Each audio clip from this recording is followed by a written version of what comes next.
Now, ladies and gentlemen, we move on after our first panel session to the next presentation session of the day on a very interesting subject, Tales from the Frontline. And to present this topic on stage, I would like to call Mr. Amit Pradhan, Director Consulting India, SAARC and Japan from Mandiant, to do the honors and present on this subject. A big round of applause for Amit. Amitji, welcome to the stage and looking forward to a cracking session from you. Thank you. Am I audible? Yes? Good.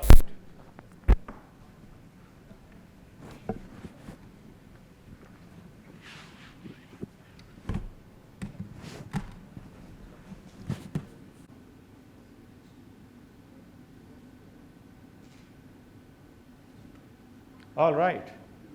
So good morning, everyone. I hope you've been having a good time here in last 2 days. There are few takeaways which you are, kind of recording and taking back. I have a very different offbeat subject to talk for the next 15-20 minutes. I may run by 5 more minutes. And it is about how incident responses fail, which essentially means all of us, we go through some incidents, right? And we do our response to an incident, right? But are they successful?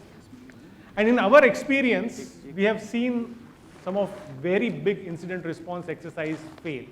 And I want to talk about those things today. So my name is Amit Pradhan. I am the consulting director for India, SAARC and Japan.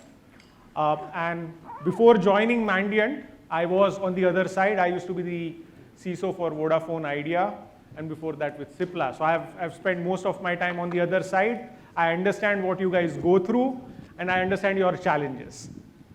So what I'm going to do today is start with a narrative, start with a quote. And the quote is original quote was by Immanuel Kant. And it says, experience without a narrative is blind, right? Basically, you tell a story, right?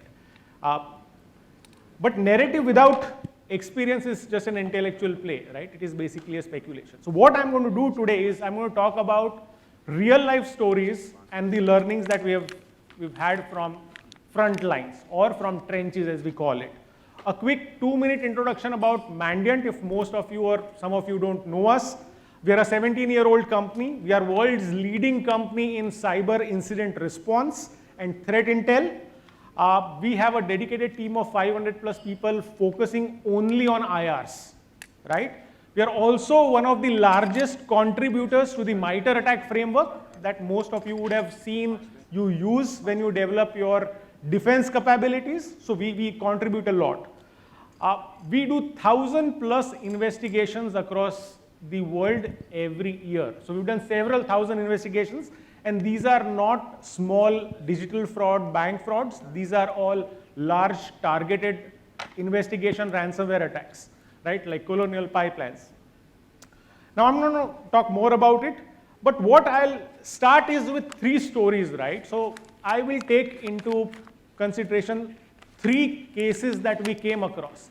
And these are 3 companies in 3 different verticals who had an incident, a massive incident. They did an IR and they failed before they engaged Mandiant there. So the first story is what I call them as a bleeding bank. It was a bank in APJ, in Southeast Asia, to be precise. And what happened was they experienced, for several months, ATM withdrawals happening from different branches, different locations. Now, obviously, they investigated, and their investigation did not reveal anything conclusive. So they found some traces of cyber arsenal, some malware, some scripts, right? But nothing conclusive enough for them to understand what was going wrong. And the only thing that they did was infrastructure overhaul. Basically, they replaced the infrastructure, reset passwords, and that's it. And in this whole process, they lost a couple of thousands of dollars in the ATM and probably close to $1 million in investigations several times because they've been doing it multiple times. The second is a telco. I call them a tired telco. And again, this is from an APJ, North Asia. This telco by themselves with their investigating agency clearly identified that they were a victim of APT-41. APT-41 is a China-based advanced threat attack group. And in their investigations, they very clearly found evidence of the TTPs of APT-41. They found High Noon, which is a malware, message trap malware, which does surveillance. Right? And after every investigation, they went and did their remediation. So they found something, they remediated it, and again after some time, they again found some more, they remediated it. However, at the end of the period, right, when they engaged us, they did not eliminate the attacker completely before they engaged us, right? So that's the second one. And third is a large enterprise, right? Basically an ITES company. I call them impulsive ITES company for a reason which I'll tell you in some time. So they were attacked first time where their 500 systems were ransomware, completely shut down. They engaged an investigation partner, conducted the investigation, did their remediation, response, and then probably within 4 months, there was the second cycle of attacks. And this time, it was 8,000 systems. 8,000 systems were ransomware. They were not accessible to this company. And we are talking about a service provider with multiple enterprise customers, right? Obviously, this time they were shaken up, right? They engaged a larger investigation company. They did a remediation. But again, within, I think, 8 months, there was the third round of attack, which was 5,500 systems, again ransomware. And obviously, there was overlap between this 5,500 and the 8,000 earlier. Now, that was, at that point in time, the CISO and the CIO, they were kind of rattled, right? They were struggling to keep the confidence with their board members, with their execo. What would they say, right? How do they show their face? And that is where, at that point in time, they engaged us. So today's session is not about what Mandiant did with them, right? For that, I'll probably need 1 hour for each of these where I can tell you more about how did we investigate. But today's session is more about, I'll tell you where we saw these guys fail, right? In their investigation, where do people fail? And my only request is I would want you to take away a few very key important points today at the end of the session. Now, so why did they fail? So I have just 4 reasons, right? And there are several reasons why an IR fails, but I'm going to touch upon only 4. So the first is partial investigation. Now, what do you mean by partial investigation? Let me give you an example. How many of you, and I want to show of hands, do you have your SOC alerting you that there was a malware identified? Nobody gets an alert in their SOC that there is a malware in their network which was quarantined? Oh, the AV is not working, is it? Well, so typically when you find an alert that there is a malware that is found in the environment, what do you typically do, right? We clean the environment, right? We clean that system. We probably put some new AV rules, and we might reset the credentials of the person who owns that system. And that is it, right? And we believe we close the ticket, incident is closed. But how did the malware come in, right? What was the capability of the malware? Does it have lateral movement capabilities? Does it have replicas in the environment? Those questions are something that most of us don't answer. And that is what I mean by limited scope. Also, we start with doing investigation on few systems around the infected environment, like production zone. The other is phased-wise investigation. I am a 5-location company. I'll investigate only 1. I suspect my whole company is breached, but you know what? I need to show my board progress, right? So I'll start with 1, and based on the finding, I'll go to 2, right? So that is a phased approach, and that is a grossly wrong approach. In this whole process, right, if you do piecemeal investigations or phased-wise, you cannot identify the attack path. And if you are not able to identify an attack path, you'll never know from where these guys came in, what did they access, what data of yours was exposed, and what was taken out. And this is exactly what happened, right, with these 3 companies. right? So the telco investigated only some of their probably telco environments. They thought, no, we found it in telco, APT41 is a telco adversary. They missed out on a lot of IT systems, all right? The ITS company said, we will do it phase-wise. We'll start with one country. We'll investigate the country which is closest to a threat adversary's country. And then based on that, we'll go. So all of these, right, when you do a partial investigation, you do not find a complete list of credentials or payloads or TTPs. And if you don't find the complete list, which essentially means you miss some of them, you're not going to be able to remediate. And that is where the second reason is partial remediation. Now, partial remediation, as I said, what do? You rebuild a system where you find a malware, right? But there is much more that you need to do. Probably you need to now improve the use case in your SIEM to ensure that such activities, if seen by some other signature, is also flagged as a potential malware, if not the malware itself.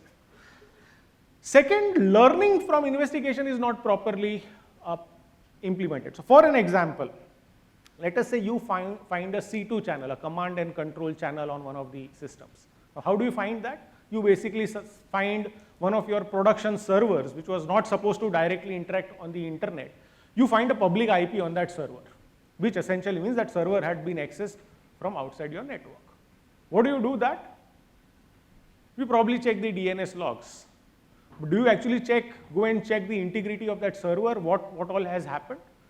Probably not. And if you don't, you might just continue keeping that server, and you'll be continue to be compromised. And this is exactly what happened with the telco, right? Their server had APT41 malware. They found it, but they did not find it completely. They partially eliminated it, and there were residues, which again flagged back. Also, remediation does not typically, they did not take all aspects of remediation. Now, when you talk of remediation, remediation is not system rebuild. Remediation has multiple dimensions. So one is network rebuild. We talked about zero trust. We talked about micro-segmentation, right? We talked about identity and access in the previous session, right? Are these aspects, do you need to change these aspects after an incident? The answer is yes. You need to go and relook at them. But do we do that? No, most of us don't. We treat the incident in isolation. We look at the incident, do the remediation, and we forget about the holistic plan. And that is where partial remediation typically fails. The next, and this is a very common one, and if you have not been through an attack, let me assure you, if you are working for a company which has value in the market, you are carrying a target on your back. There is no two ways about it, and you will be attacked. So it is not whether you will be attacked, it is the question when you will be attacked. So if not today, be prepared, there might be attacks coming in tomorrow. And in these circumstances, this is probably the most prominent challenge all of you will face, right? Which is when there is an incident, when there is a downtime, your management will be behind you to get the business online. They'll say, we really don't care. I mean, yeah, we do care that there is an incident happen. We want you to fix it, but you know what? Get us back online. I don't want to lose revenue here. And we have seen the management pressure to get the business back online is probably also one of the biggest reasons why IR failed. Because in that whole process, in that push, the executing team, which is the CISO's team, the CIO's team, right? They do not adequately investigate. They do not adequately put resources, budgets, right, time, which is required for a thorough investigation to get completed before they can close the incident, right? I have seen that in a company, so let's talk about the ITS company. Do you think the 5,500 or 8,000 systems were all encrypted in one day? They were not. They happened over a period of time, probably weeks. But the approach they had taken was, when they found the first set of encrypted machines, without completing the investigation, right, they started rebuilding the machines. When you rebuild partially in your environment, the attackers are already there in other systems. They're going to come back on your rebuilt machines, right? So that was the biggest one. So eradication without investigation. Now, typically, remediation is what people, when people think of remediation, they think of only three things, rebuilding the machine, cleaning the, running an antivirus or EDR, rule sets, updating them, and probably credential reset. But remediation is a long process. Just like a person undergoing a surgery, right? You can't just take a person in, in an accident and take him right on the operating table and, put him in a surgery. First of all, you need to investigate what all has happened to that person in the accident, right? Does he have a head injury? Does it have an organ injury, right? So investigation is important even for a surgery. Then you need to posture. You need to make the person ready for the surgery. In cyber parlance, you need to prep the organization for eradication. Eradication is key. Eradication is the process, as we call it, where you actually literally kick the attacker out of your environment. And let me tell you, you can't kick the attacker out of the environment for a month. It has to be done only in 42 hours or 72 hours, which essentially means you kick them out and shut all the doors. So it has to be a very well coordinated exercise across your enterprise when you find a large scale attacker.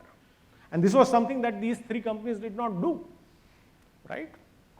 So that is posturing. And then there is the eradication where you kick the attacker out. And what do you do after you kick the attacker out? You also need to ensure that the door after you shut it down does not open again for the same attacker and for similar attackers, right?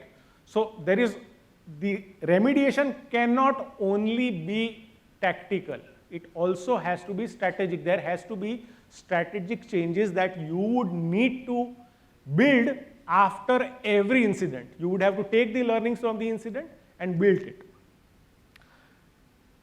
Now, our approach is for these three organizations was we recommended that the entire organization be investigated. So an enterprise-wide investigation. So for the bank, while only the ATM network was probably compromised, perceived to be compromised, we later found out the compromise originated from somewhere else in the bank, right? Attribution is key. What is attribution? Attribution is giving either a name, identifying the threat actor group. Now we may find an actual name, or we may put them under some uncategorized, yet to be named group, but the group probably exists. Now, why is attribution important? Anybody wants to take a shot there? Why is attribution in an investigation important? So let us say you have been attacked by a ransomware actor, and you want to know the name of the actor. Why is that important? Anybody? So attribution is important not only academically where your senior management gets an answer to a question, but also when you attribute, you say that this is the attacker group, you get to know what are the typical TTPs that this attacker group uses in an attack. And if you know these TTPs, you can then improve the pace of your investigation by looking for the other TTPs that the attacker has, which you have still not seen till that point of the investigation, right? So attribution is again very important. Remediation needs to go through the complete cycle, which is you need to start with containment, you need to posture, be ready for eradication, then eradicate, and then remediate from a strategic perspective. And remediation is never foolproof without strategic changes in the organization. Now, I see I have 3 minutes left, but I want to basically leave you with 3 questions, right? Let us say if China attacks you, you are a potential victim, you're a potential target for China. And let us say we take an example of APT41, not that it's my favorite, but it's what I am aware of. And let's say APT41 has 200 TTPs, which essentially means the threat actor has 200 ways of attacking you, getting the initial foothold, doing lateral movement inside, an environment, escalating the privileges, stealing, abusing credentials, right? Data exfiltration, encryption. There are 200 techniques, right? You get to know. How do you think can you test your controls in your organization for these techniques?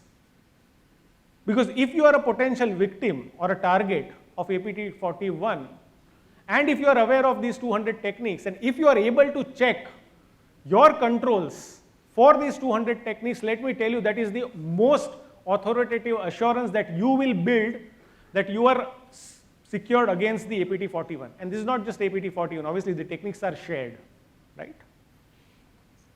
Now, how do you, so we have seen abuse of servers, right? We've seen abuse of systems, laptops, web servers, right? But we have in our investigation seen abuse of multi-factor authentication systems.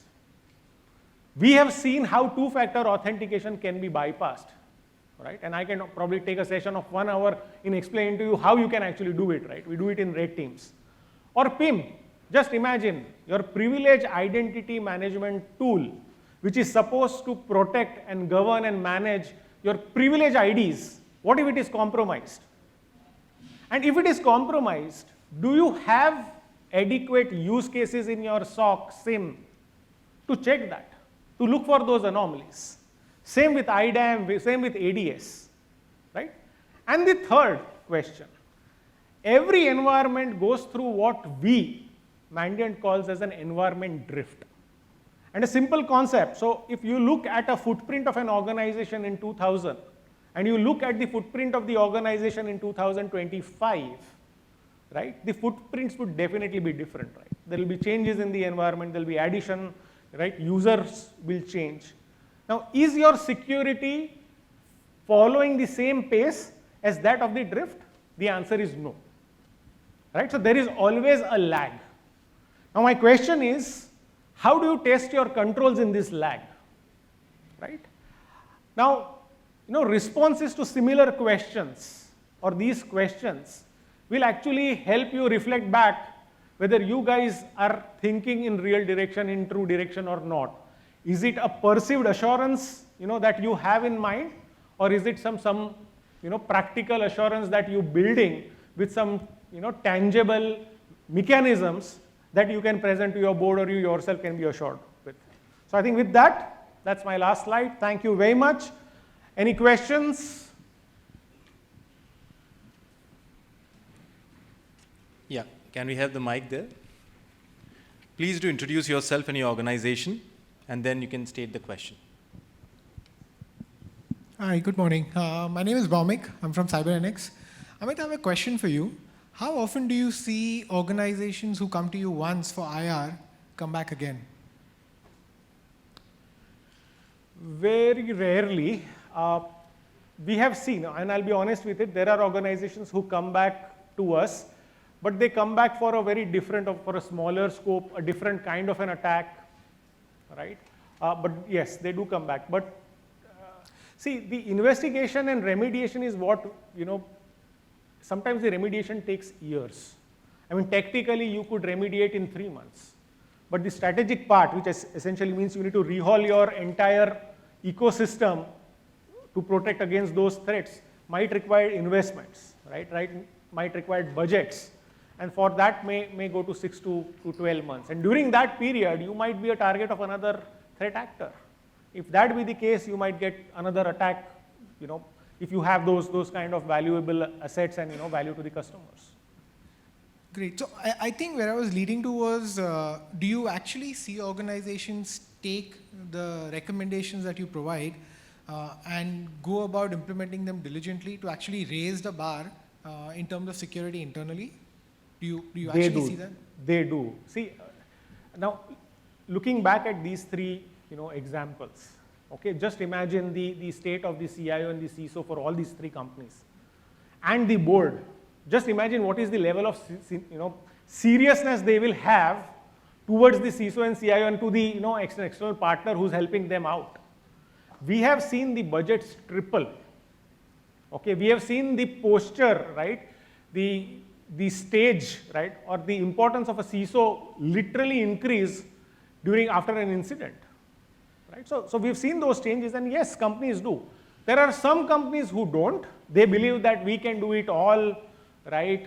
We have the capabilities, tools, the skills, And they do it, and then eventually, probably a year back later, they do come back sometimes to say, okay, you know what, we see some suspicious activities, can you do another round of investigation or not? Cool, thank you. Thank you so much, ladies and gentlemen, and thank you so much, Amit, for that wonderful presentation. I would now like to call on stage Mr. Suryanarayanan K, CISO from Central Bank of India, to kindly do the honors. Thank you so much, Suryanarayanan ji, for doing the honors.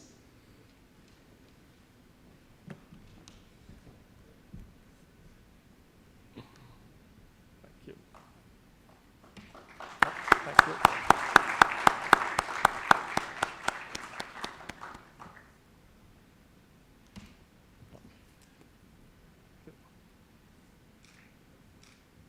Thank you.